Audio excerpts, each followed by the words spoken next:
Hi, time now tonight for the Hannity hot seat, and tonight we're joined by a Republican who opposed Kevin McCarthy's bid for Speaker on every single ballot. That is Colorado Congresswoman Boebert, and she says negotiations with McCarthy have been ongoing since the summer, but that her demands are not being taken seriously. Now, meanwhile, Kevin McCarthy's camp is now reportedly trying to determine which of the 20 votes against him are because of a policy disagreement versus a personal vendetta. Here now with reaction is Congresswoman Boebert. Now, Congresswoman, you tweet, Town Hall quoted you today saying the president, you said complimentary things about President Trump, needs to tell Kevin McCarthy that, sir, you do not have the votes. It's time to withdraw. Let me turn the tables, Congresswoman. Kevin McCarthy has 203 votes. Your side has 20. So if I'm going to use your words and your methodology and your math, isn't it time for you to pack it in and your side to pack it in, considering he has over 200 and you have 20? Sean, I understand the frustration. I promise you, but I'm not frustrated. You didn't answer my question. And we are hearing from many people who are still voting with Kevin McCarthy, who are very supportive of what we're doing, and they're cheering us on. So there are more for us than are against us, and they are waiting for Kevin to cave. Okay. The American people are certainly frustrated by... I'm frustrated by you not answering a direct question. You said to President Trump, you said earlier today that President Trump needs to tell Kevin McCarthy, you don't have the votes. We need to come up with a consensus candidate to elect a Speaker of the House. You don't have the votes, and it's time to withdraw. He has 203. Your side has 20. Why is it time for him to withdraw and not you when he has so many more votes? Well, Sean, he needs 218, and he does not have 218. We've been trying to work this out in private, as you said, for months. But Kevin McCarthy didn't even want to listen to us until his disappointing midterms. We all want a unified party, but this isn't chaos. It's a functioning constitutional republic. When everything is said and done, I like the House Republicans will be stronger and better prepared to lead than we ever have before. I believe that this is what our founding fathers intended, and this is showing that our votes are working. Our votes aren't just a cast. Congresswoman, I'd ask you not to filibuster. Yesterday you voted, and Jim Jordan was your choice. Today it was Byron Donalds who was your choice.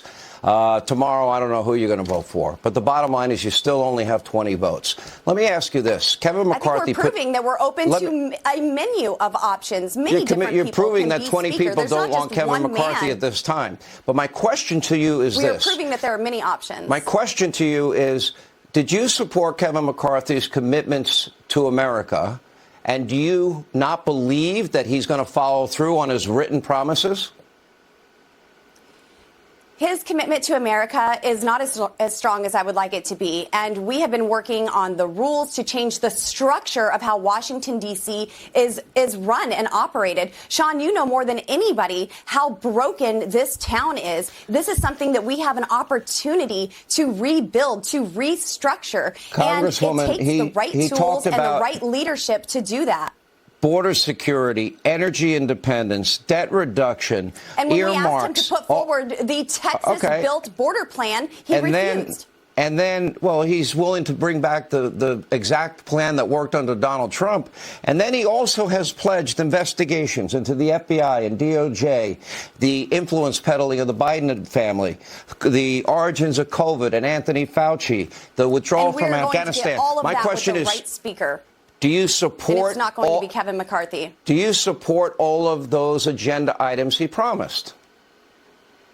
Of course I do, but I do not trust Kevin McCarthy at this point to deliver on those promises, especially when I go into good faith negotiations with him, and then he comes out and lies about what those conversations were, saying that members demanded that's your characterization. He's not here to answer. We want... So let me ask you this. He's already apologized to one member in private because he won't apologize to him in public for spreading lies about that meeting. Here's my question. So you and others fought hard for a motion to vacate, with only 5 Republicans able to trigger that motion. Kevin McCarthy didn't want to give it to you, but he did give it to you in the end. To me, that's kind of an insurance policy. Can I finish? But he didn't all the way. He did not. Wait a minute. Sure. He gave you what you asked for. And one of the things that I've been asking people, I'm asking you tonight, who is your final choice for Speaker? And if you can't get more than, let's say, 30 votes, will you follow your own advice that you were asking Donald Trump and withdraw? There are certainly names that are being floated around. And, hey, maybe I should nominate President Donald J. Trump tomorrow. But, Sean, I did watch your show last night. And I want to set the record straight on this motion.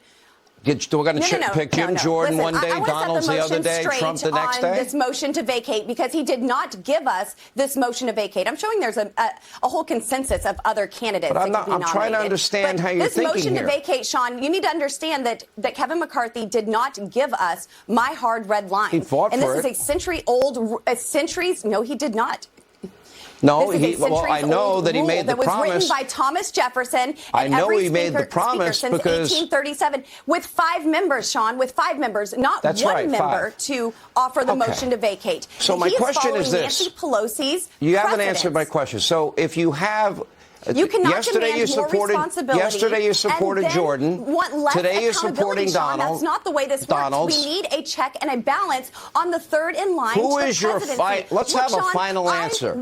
Who do you want to be Speaker of the House? Maybe that's for the conference to decide. We need to come together. Who do you want? I'm asking who you want. What does it look like, life after Kevin? We need to find somebody who can actually unify the Republican Party. I have offered plenty of names. I would like to know. Let some other folks start offering other alternatives. There are 203 people, and you have 20. I respect the 20 of you. I respect all of you. But I'm asking you, based on your own words, who is your final? Let's have a final answer. Who do you want? Who will you only support to be Speaker? It's not that hard. I am willing to have conversations with the Republican conference to come up with a consensus candidate. We are offering people right now. It doesn't have to be a member of the Freedom Caucus. It doesn't even have to be a solid conservative. But we have to have those the Freedom tools Caucus in supports McCarthy. So you don't even have a name. Because and we're now going into day 3. Are afraid when you are threatened by committee chairmen to not be placed by steering mitter. Let me ask a final question. If your final candidate on a committee and then Kevin McCarthy affirms that, that's a scary place to be. We are here to legislate. We are here to get the country back on track. And when you have people making threats like that, it's difficult to make that decision. But we are going to get there. I am fine doing this. We're in day 2. It's okay. The government isn't spending money, sending it to Ukraine. So the American taxpayers are certainly winning. Politically, Congresswoman, you agree. And I agree on most things. We don't disagree on many things. Yes, we do, Sean. And I do have respect for you. And I believe that history will show that I'm on the right side of this, Sean. Well, you can believe you're in your position, but I'm using your words. You said to President Trump, you said, we're very clear. He doesn't have 218, so you need to ask him to withdraw. If by Friday, you and your group of 20 don't have a name with 30 votes, is it time for you to withdraw? And if not, why do you support a double standard? Last question. Kevin McCarthy does not have 218 votes. Kevin McCarthy will not be Speaker. And you have 20. Kevin I asked you a very specific question. If by Friday you don't have 30, I will not, Sean. I will not withdraw. Our asks were not petty of Kevin McCarthy. They were not self-serving. We simply were asking for commitments on what the American people want to see. They want to see a vote on term limits, a vote on the Texas border plan to secure the southern border. And for crying out loud, Sean, we asked for a vote on a budget that actually balances. Imagine a Congress that stops spending money that we don't have. So if you only have 30 people supporting you, we are going to get this right, and we are going to get the right Speaker, Sean. If you only have 30, to be clear, you will not withdraw. 30 is going to be a beautiful number to reach. But you're telling Kevin McCarthy and the 203 people that support him to withdraw because they don't have 218. That's what you're saying. Look, it's obvious by tonight's motion to adjourn that Kevin McCarthy and his supporters are already getting voter fatigue. And I asked you a simple question, Congresswoman. I feel like I'm getting a liberal I'm not going an to answer support from a Kevin liberal. McCarthy, Sean. Okay, so even if you only have 30 votes, Kevin McCarthy, you will not abide by what you told President Trump to abide by. Which I don't believe I will be. I feel like we've made progress. Look, I love President Trump. You're not going to turn me on him. You're not going to pit him against me. Not trying to pit him against you. That's what you said to him. And I am standing. I have seen the broken trust. I have seen the lack of accountability.